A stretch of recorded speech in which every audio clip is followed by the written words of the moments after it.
بسم اللہ الرحمن الرحیم۔ لے اڑے پرندے سو بسو، لے کر ہر ایک گل کی بو، کر رہے تھے یہ گفتگو بلغ العلا بکمالہ۔ تھی روشنی سے بری فدا، جہاں تک بھی جاتی تھی نگاہ، ہر سو آتی تھی یہ صدا، کشفت دجا بجمالہ۔ چڑیا اپنے ذوق میں، ڈالے ہوئے گل طوق میں، کہہ رہے تھے یہ اپنے شوق میں، حسنت جمیع خصالہ۔ چڑیوں کی سن کر چہچہے، انسان بھلا کیوں چپ رہے، لازم ہے اس پر یوں کہے صلو علیہ وآلہ۔ آج میرا موضوع جو ہے وہ عید میلاد النبی ہے، اور عید میلاد النبی پر ہمیشہ غیروں کی طرف سے 4 سوال ہی عموماً اٹھایا کرتے ہیں وہ لوگ۔ پہلا یہ سوال کرتے ہیں، نعوذ باللہ، جب حضور علیہ السلام زندہ ہی نہیں آپ میلاد کیوں بناتے ہو؟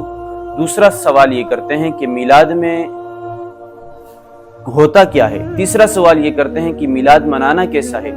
اور چوتھا یہ سوال کرتے ہیں کہ میلاد منانے کا ثبوت تو بتا دیجئے۔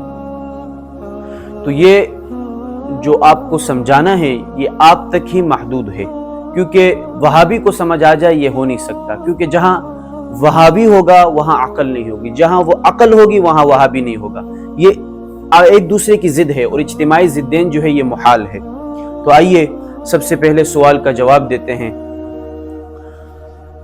حیات مبارکہ پر اعلیٰ حضرت امام اہل السنہ شاہ امام احمد رضا خان افغانی قندہاری ثم بریلوی رحمہ اللہ پر حیات انبیاء کرام علیہ السلام کے مجموعی عقیدے کا بیان کچھ اس طرح کرتے ہیں کہ رسول اللہ صلی اللہ علیہ وسلم اور تمام انبیاء کرام علیہ السلام حقیقتاً ایسے ہی زندہ ہے جیسے رونق افروزی دنیا کے زمانے میں موجود تھے۔ ان کی موت ایک آن کے لیے تصدیق وعدہ الہیہ کل نفس ذائقۃ الموت، یعنی ہر جاندار نے موت کا ذائقہ چکھنا ہے، اس کے واسطے ہوتی ہے، پھر وہ ہمیشہ ہمیشہ بحیات حقیقی جسمانی دنیاوی زندہ ہے، نمازیں پڑھتے ہیں، حج ادا کرتے ہیں، مجالس خیر میں تشریف لے جاتے ہیں، کھانا پینا سب کچھ دنیا کی طرح بغیر کسی آلائش کے جاری ہے۔ کما نطقت به الاحادیث وائمۃ القدیم والحدیث، جیسا کہ اس بارے میں حدیث مبارکہ اور زمانے قدیم و جدید کے ائمہ کے ارشادات موجود ہیں۔ آئیے اس پر دلیل کیا ہے؟ رسول کریم صلی اللہ علیہ وسلم نے ارشاد فرمایا، ان اللہ حرم علی الارض ان تأکل اجساد الانبیاء فنبی اللہ حی یرزق، یعنی بے شک اللہ تعالی کے نے زمین پر انبیاء کرام علیہ السلام کے اجساد کا کھانا حرام فرما دیا ہے، ان کے جسموں کا کھانا حرام فرما دیا ہے، لہذا اللہ کے نبی زندہ ہے اور انہیں رزق دیا جاتا ہے۔ تو دوسری حدیث مبارکہ ہے، الانبیاء، انبیاء کرام علیہ السلام احیاء، زندہ ہے، فی قبورہم، اپنی قبروں میں، یصلون، اور وہ نماز پڑھتے ہیں۔ یہ جو ہے ان کی حیات مبارکہ پر دلیل ہے۔ اب دوسرا سوال ہوتا ہے کہ میلاد منانا کیسا ہے؟ میلاد منانا جائز اور مستحسن عمل ہے، یعنی بہت اچھا کام ہے۔ اور تیسرا سوال یہ ہوتا ہے کہ میلاد میں ہوتا کیا ہے؟ میلاد عرف عام میں ذکر مصطفیٰ صلی اللہ علیہ وسلم کا نام ہے، خواہ وہ 2 آدمی مل کر کریں یا ہزاروں یا لاکھوں۔ اس محفل میں اللہ تعالیٰ کی حمد و ثنا اور حضور علیہ السلام کی نعتیں پڑھی جاتی ہے اور ان پر صلاۃ و سلام پیش کیا جاتا ہے۔ چوتھا سوال یہ ہوتا ہے کہ میلاد شریف منانے کا ثبوت آپ کہاں سے لاتے ہیں؟ آئیے اس کا ثبوت دیتے ہیں۔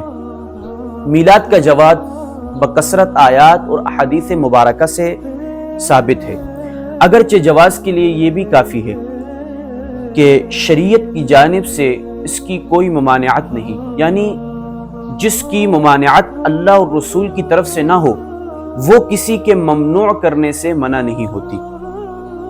اور اسی طرح قرآن مقدسہ میں ارشاد ہوتا ہے، قل بفضل اللہ وبرحمتہ فبذلک فلیفرحوا، یعنی تم فرماؤ اللہ ہی کی فضل اور اسی کی رحمت اور اسی پر چاہیے کہ خوشی کریں۔ اور اسی طرح دوسری آیت مبارکہ ہے، وَأَمَّا بِنِعْمَةِ رَبِّكَ فَحَدِّثْ، اور اپنی رب کی نعمت کا خوب چرچا کرو۔ ان آیتوں سے معلوم ہوتا ہے کہ بندہ اپنے حضور علیہ السلام کو فضل اور رحمت سمجھ کر خوشی مناتے ہیں، اور شافع یوم محشر صلی اللہ علیہ وسلم کا ذکر خوشی سے مناتے ہیں اور ان کا چرچا کرتے ہیں۔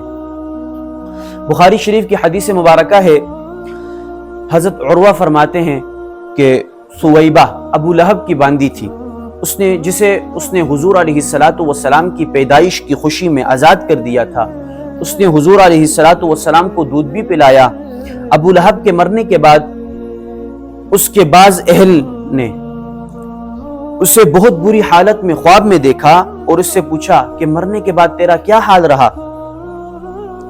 ابو لہب نے کہا، تم سے جدا ہو کر میں نے کوئی راحت نہیں پائی سوائے اس کے کہ میں تھوڑا سا سیراب کیا جاتا ہوں، اس لیے کہ میں نے حضور علیہ السلام کی پیدائش کی خوشی میں سویبہ کو آزاد کیا تھا۔ اور ابن جزری نے کہا کہ شب میلاد کی خوشی کی وجہ سے جب ابو لہب جیسا کافر کا یہ حال ہے کہ اس کے عذاب میں تخفیف ہو رہی ہے، اس کے عذاب میں کمی ہو رہی ہے، حالانکہ ابو لہب ایسا کافر ہے جس کی قرآن میں اس کی مذمت میں سورت بھی نازل ہوئی، اور اس کا کیا حال ہوگا جو حضور علیہ السلام کا امتی ہے، مومن و موحد ہے، اس کا کیا حال ہوگا جو حضور علیہ السلام کی محبت کی وجہ سے اپنی قدرت و طاقت کے موافق خرچ کرتا ہے۔ قسم ہے میری عمر کی، اس کی جزا یہی ہے کہ اللہ تعالیٰ اسے اپنے فضل عمیم سے جنات نعیم میں داخل کر دے گا۔